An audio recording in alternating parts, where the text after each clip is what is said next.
দুর্গাপুর মহকুমা আদালত বিজেপি নেতা পারিজাত গাঙ্গুলিকে পাঠালো 5 দিনের পুলিশি হেফাজতে। রবিবার ধানবাদ থেকে গ্রেফতার করা হয় পারিজাত গাঙ্গুলিকে। গত 31শে জুলাই গরুর গাড়ি আটকে হাতে দড়ি বেঁধে গাড়িতে থাকা বেশ কয়েকজনকে মারধরের অভিযোগে গ্রেফতার হয় বিজেপি নেতা পারিজাত গাঙ্গুলি।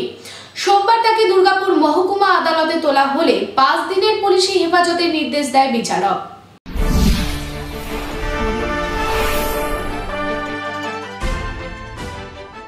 গরুর গাড়ি আটকে হাতে দড়ি বেঁধে গাড়িতে থাকা বেশ কয়েকজনকে মার, তারপরেই কান ধরে অত্যাচারের অভিযোগ বিজেপি নেতা পারিজাত গঙ্গোপাধ্যায় সহ বেশ কিছু কর্মী ও সমর্থকের বিরুদ্ধে। কোক ওভেন থানায় তাদের বিরুদ্ধে লিখিত অভিযোগ দায়ের করা হয়। তারপরেই 9 জনকে গ্রেপ্তার করা হয় ওই ঘটনায়।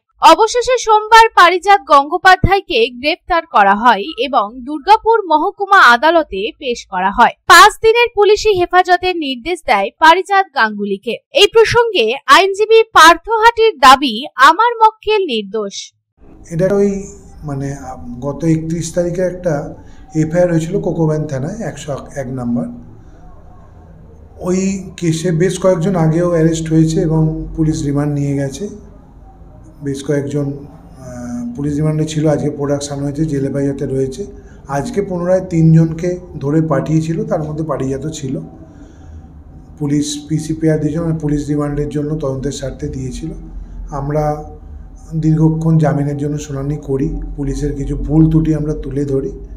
আদালত মনে করেছেন যে এই মামলায় ওকে আজকে বেল না দিয়ে পুলিশ কাস্টডি দেওয়ার প্রয়োজন আছে তদন্তের স্বার্থে। সেই জন্য এসিএম দুর্গাপুর সাহেব 5 দিনের জন্য পুলিশ রিমান্ড দিয়েছেন। 17 তারিখে পুনরায় প্রেরণ করতে বলেছেন। আর এই মামলায় ব্যাপার আমরা অনেক সময় অনেক মামলা দেখি, পুলিশ তদন্ত করতে গিয়ে দেখায় যে এখন তো চার্জশিট হয়নি, তদন্ত চলছে। একটা এফআইআর হলো কারুর নামে, অনেক সময় অ্যারেস্ট করে না।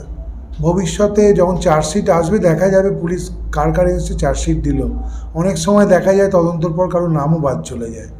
আমার মনে হয় আমার যে মক্কেল, যার জন্য আমি এসেছিলাম, এফআইআরে কীভাবে নাম এসছে আমার মনে হয় এর মধ্যে পলিটিক্যাল ম্যাটার আছে। কারণ আজকে পিপি সাহেব হঠাৎ মুখ করতে করতে বললেন যে পলিটিক্যাল ইস্যু আছে।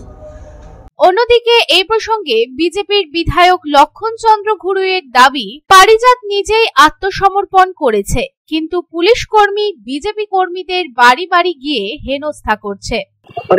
জানেন 31 তারিখে ঘটনা ঘটার পর থেকে আর পুলিশ যেভাবে সারা দুর্গাপুর তাণ্ডব চালিয়েছে, শুধু বিজেপির অপরাধে কোনো হেনস্থা করছে, বাড়ি বাড়ি আক্রমণ করছে।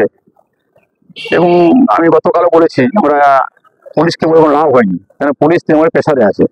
তৃণমূল চাইছে এই সময় দুর্গাপুর বিজেপি ধ্বংস করে দিতে, সামান্য ইস্যু কেন্দ্র করে এমন যেন করছে দুর্গাপুরের পুলিশ। মনে হচ্ছে যেন উগ্রপন্থী ওই বাদ থেকে আইএস ঢুকে গেছে এখানে, যেন আইএস ঢুকে যায়, যেন উগ্রপন্থী ঢুকে যায়, যেন দুর্গাপুর কলকাতার বুকে লুকিয়ে থাকে, এরা খুঁজে পায় না পুলিশ। পুলিশ এমন তাণ্ডব চালাচ্ছিল যে বিরাট বড় কিছু দেশের ক্ষতি করে দিয়েছে, বাংলার ক্ষতি করে দিয়েছে। তো পুলিশ অতি সক্রিয় ছিল। একটাই কারণ ছিল যে দুর্গাপুরে আগে বলেছি আমি 19, 21 এবং 24 3বার যে বারবার পরাজয়, সেই পরাজয় গ্লানি থেকে 3 বছর ভোট করেনি, ভয়ে ভোট করছে না। 26-এ ভোট আছে। এখন যে কোনোভাবে কালিমালিপ্ত করে, যে কোনোভাবে আক্রমণ করে, পুলিশ দিয়ে হেনস্থা করে, গাঁজা কেস, আফিং কেস দিয়ে পরে বিজেপি আক্রান্ত ঢুকিয়ে দেওয়া, এটা হচ্ছে চক্রান্ত। তাই আমরা পারিজাত স্যারেন্ডার করেছে। আর একটা মনে হয় এখান থেকে পরিষ্কার হয়ে গেল যে বাংলার পুলিশ যে অপদার্থ, বাংলার সিআইডি যে অপদার্থ, এটা প্রমাণ হয়ে গেল। আজকে পারিজাত গাঙ্গুলি ধরতে পারলো না, তারা স্যারেন্ডার করেছে। তার মানে কি পুলিশের ভূমি কোথায়? বাবার বলতাম পুলিশ নিষ্ক্রিয়, পুলিশের তলা তোলে।